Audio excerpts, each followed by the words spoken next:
Hello everyone, welcome back to my channel. मैं हूं पूजा सेतिया। आज हम करेंगे important question for chapter trial balance का। आज पार्ट 1 हम एक क्वेश्चन डाल रहे हैं, मैं नेक्स्ट भी ऐसे पार्ट 1, पार्ट 2, पार्ट 3 हम ऐसे करेंगे, सीरीज हम चलाएंगे जिसमें हर चैप्टर वाइज आपको इम्पोर्टेंट क्वेश्चन मिलेंगे। ये जो क्वेश्चन मैं डाल रही हूँ ये आपके अभी जो एग्जाम में हाफ ईयरली हुए हैं उन्हीं में ही ये क्वेश्चन आया है, जो कि मेरा 6 मार्क का ये क्वेश्चन है। आपको आइटम एक बार देख लो, कौन सी डेबिट होनी है कौन सी क्रेडिट, एक बार देख लोगे आपको याद हो जाएगा और आपका ट्रायल बैलेंस का क्वेश्चन गलत कभी भी नहीं जाएगा। Prepare a trial balance as on 31 March 2021 from the following particulars. आपको नीचे ये आइटम्स दी हुई हैं, जो भी सारी ट्रायल बैलेंस बनानी है। मैं ये सारी आइटम्स आपको ऊपर बोर्ड पे ही नोट डाउन कर रही हूँ, आप सिर्फ स्क्रीन पर ये क्वेश्चन आप देख लीजिए कि क्या कैसे दिया हुआ है।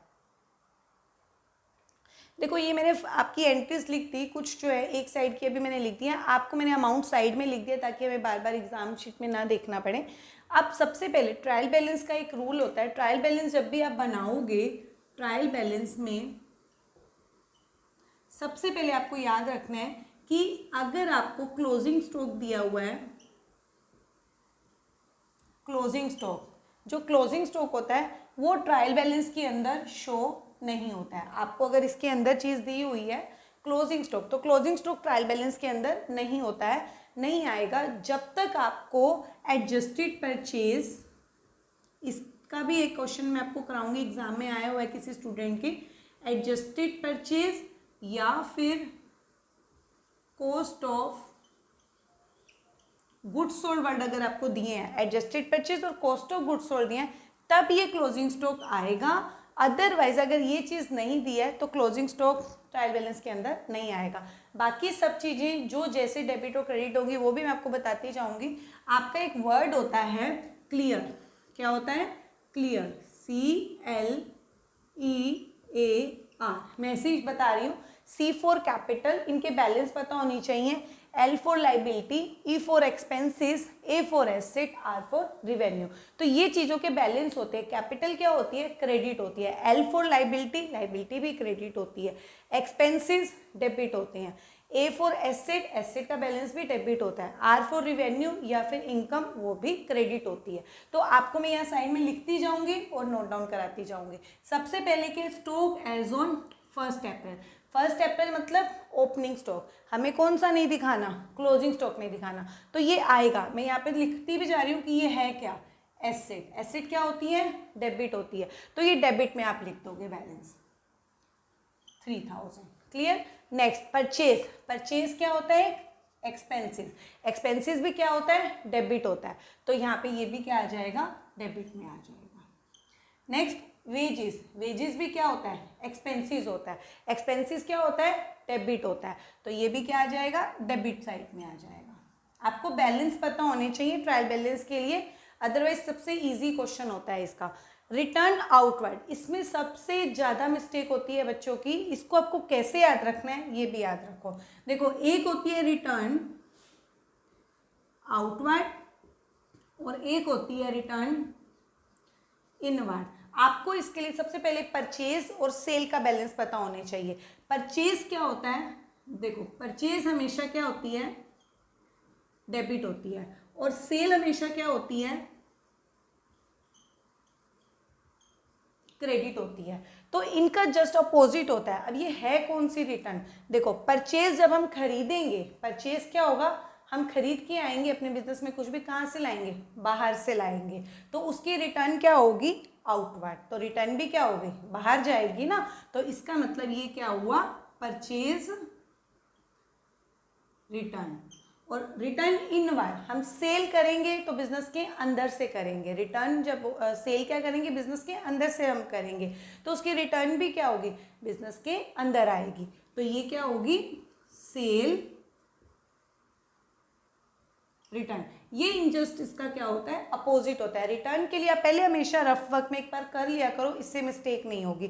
तो परचेज क्या होती है? डेबिट होती है, तो इसकी रिटर्न क्या होगी? क्रेडिट। सेल क्रेडिट होती है, तो इसकी रिटर्न क्या होगी? डेबिट। इससे आपका क्वेश्चन एकदम सही जाएगा। अब रिटर्न आउटवर्ड, रिटर्न आउटवर्ड क्या होगी? क्रेडिट होगी। तो इसलिए ये 1000 कहाँ जाएगा? क्रेडिट साइड में जाएगा। Next cell. सेल क्या होती है हमारी? रिवेन्यू मतलब इनकम। इनकम हमेशा क्या होती है, क्रेडिट होती है, तो ये यहाँ पर आ जाएगा। नेक्स्ट रिटर्न इनवर्ड आ गया, रिटर्न इनवर्ड सेल रिटर्न क्या होती है, डेबिट होती है, तो डेबिट में डाल देंगे हम इसको 500। नेक्स्ट गैस एंड फ्यूल हमेशा क्या होता है, एक्सपेंसिस होता है, क्या होता है, एक्सपेंसिस होता है, एक्सपेंसिस हमेशा क्या होता है, डेबिट होता है। Next bad debts, bad debts भी हमारे लिए क्या होता है, एक्सपेंसिस होता है, क्या हो जाएगा, डेबिट, एक्सपेंसिस क्या होते हैं, डेबिट होते हैं। नेक्स्ट ट्रेड एक्सपेंसिस, पहले ऑलरेडी एक्सपेंसिस लिखा है तो डेबिट। नेक्स्ट पावर, पावर भी क्या होता है हमारे लिए, एक्सपेंसिस होता है, ये भी डेबिट होता है। नेक्स्ट देखो land and building, land and building, land and building क्या होती है हमारी, एसेट होती है, तो यहाँ पर आ जाएगा एसेट क्या होती है, डेबिट होती है।